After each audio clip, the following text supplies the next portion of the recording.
I think it's undisputedly clear that including some healthy fats in our diet is objectively beneficial for us. I mean, the list of benefits is nearly endless. Some crucial roles of fats are protein synthesis, lowering protein breakdown, helping with digestion, helping your immune system, helping your brain function, helping your insulin sensitivity, helping your cell membrane fluidity, helping your heart health, helping absorb vitamins. I could go on and on over the benefits that fats provide. This video will be a tool that defines what specific type of fats are healthy and beneficial for us to consume, and what fats we should stay away from if we're trying to optimize our health, of course. There are three types of fats that lie in the foods we consume: saturated fat, unsaturated fat, and trans fats. Now bear with me as my explanations of fats may be detailed, but it is necessary to get a true understanding of how fats affect our body. This image on screen is a picture of a saturated fat. The H's represent a hydrogen atom and the C's represent a carbon atom. As you can see, every carbon atom has two hydrogen atoms above and below it.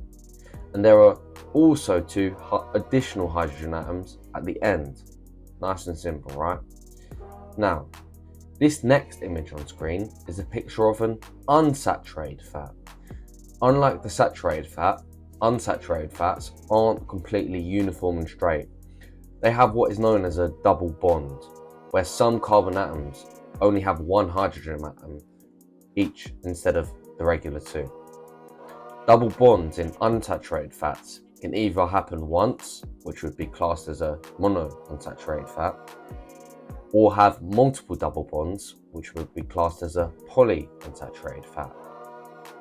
This particular image has only one double bond, and therefore it is classed as a monounsaturated fat.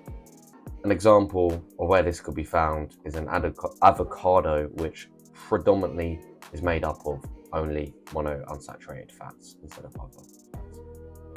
The final type of fat is trans fats. Trans fats can be naturally occurring, but due to its nature this is extremely rare, and the vast majority of trans fats are man-made.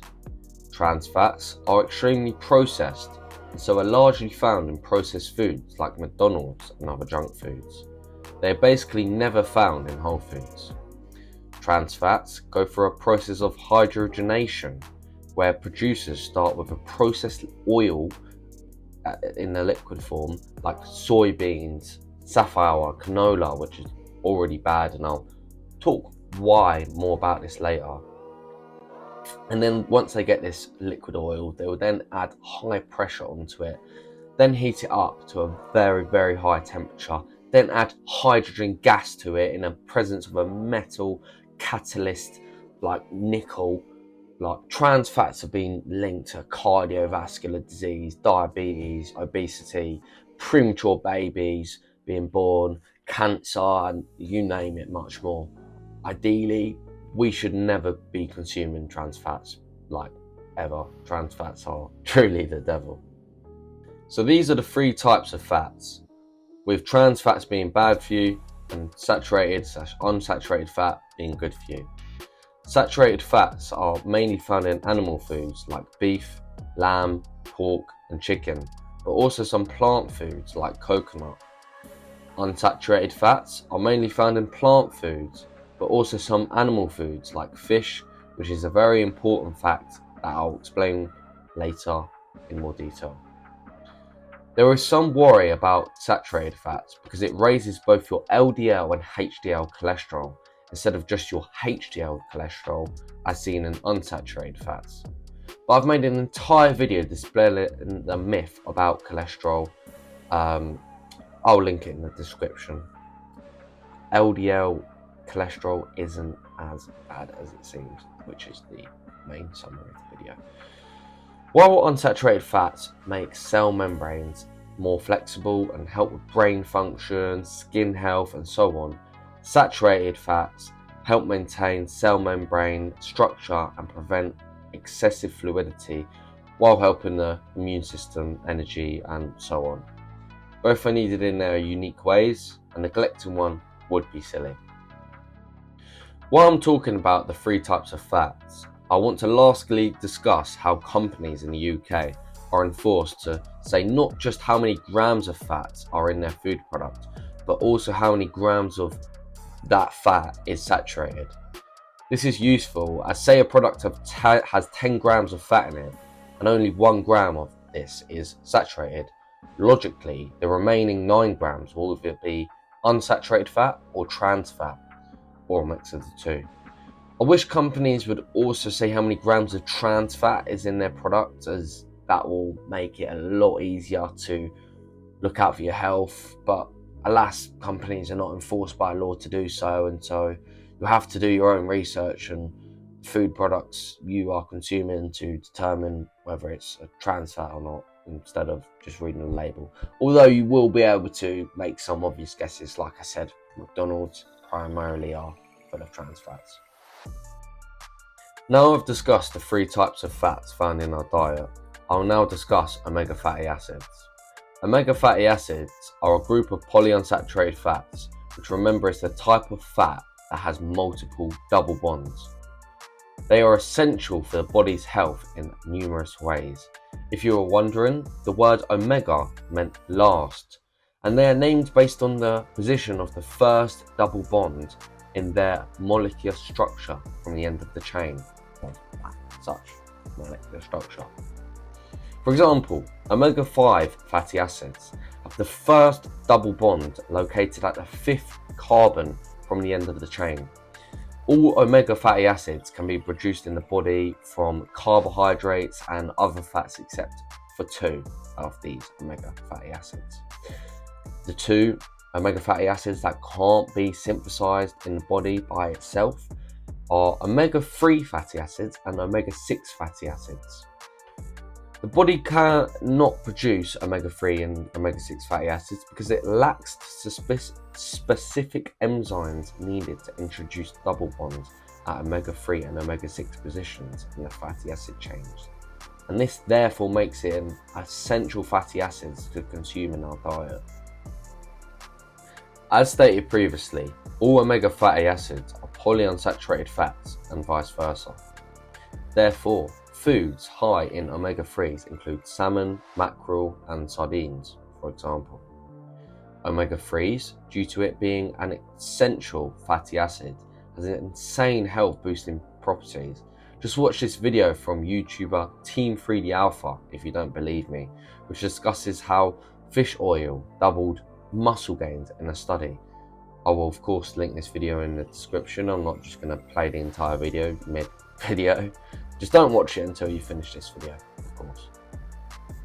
As I've said before, omega-6s are also not produced in the body, therefore making them essential to consume in our diet as well.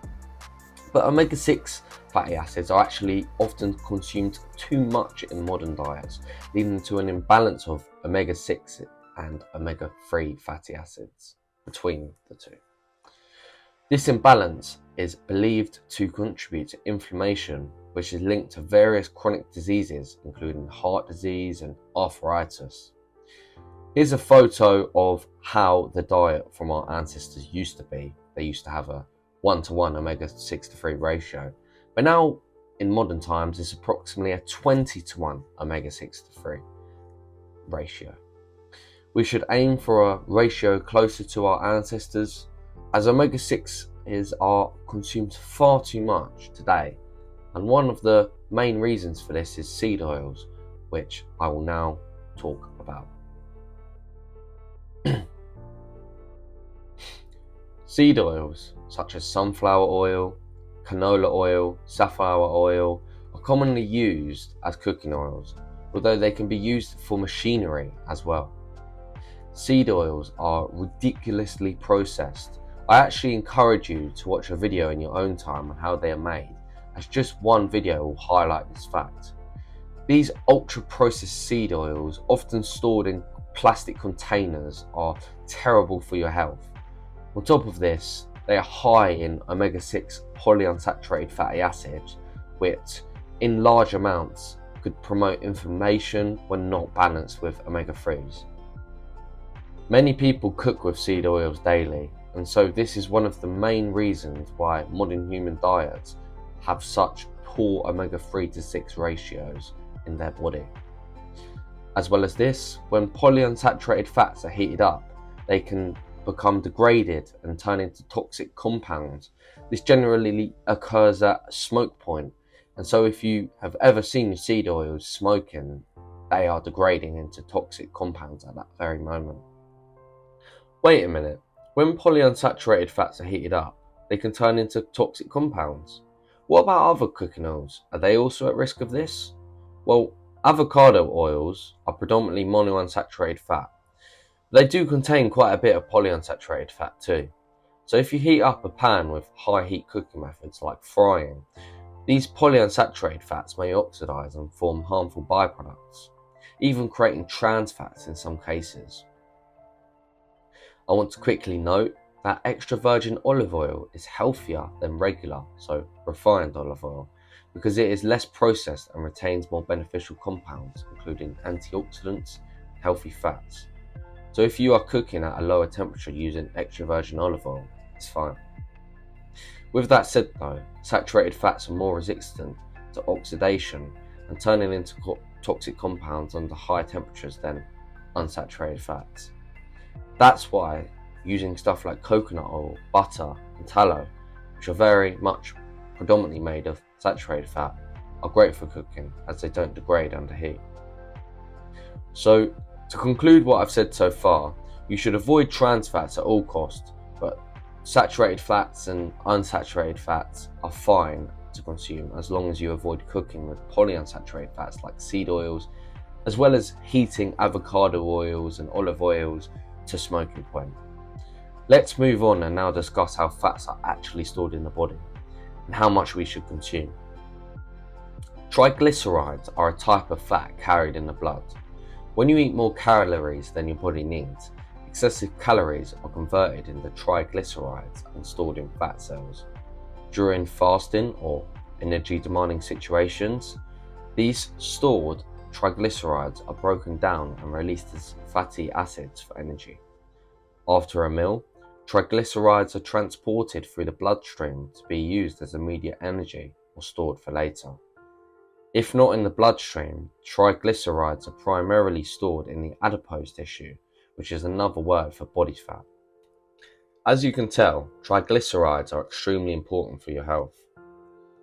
All living organisms, whether you are a human, plant or animal, need them as a way to store energy.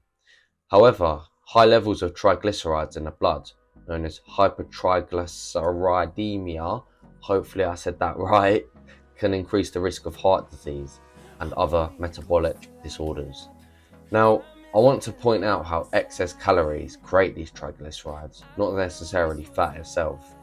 It's an extremely common misconception that fat in foods always make you fatter, when in reality it is excess calories that does this, although consuming stuff like trans fats are of course still going to be terrible for your health. 1 gram of protein and 1 gram of carbohydrate contains 4 calories. 1 gram of fat contains 9.2 calories.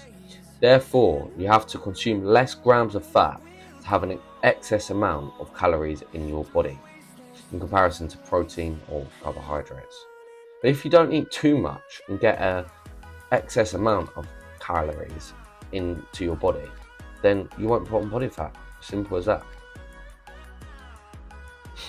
Numerous people in the gym community worry about their macronutrient ratio, or macros for short. This is completely unnecessary. As long as you're eating enough protein and you're consuming the right amount of calories consistently, your carb and fat intake doesn't matter for bodybuilding or other types of weightlifting like powerlifting. The if it fits your macros diet is heavily overrated, not just due to the fact that it overlooks the benefits that fats can provide for your health, but also because it completely excludes the amount of vitamins, minerals and antioxidants you are consuming, which are just as important for your muscle growth, assuming you aren't on steroids of course. This is the end of the video, and I just want to mention why I haven't posted in about 5 months.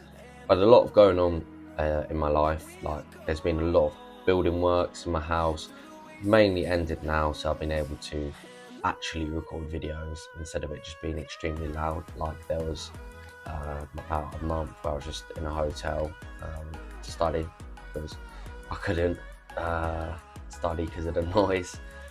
I have gone to Antarctica, which was an amazing holiday, about 3 weeks. That was truly amazing, one of the best experiences in my life. And I've also been studying law because I've actually researched every single health topic I have now. Like the next 5 videos I'm going to post, at the time of making this video, I've all finished research for them. I finished every single health and fitness topic I want. So I've just gone on now to study in law, and I have more of a passion for law than health and fitness topics, but I still research them nonetheless because it's useful to know it, right? This is going to set me up, and whoever else wants to be more informed about these topics in these videos that I create.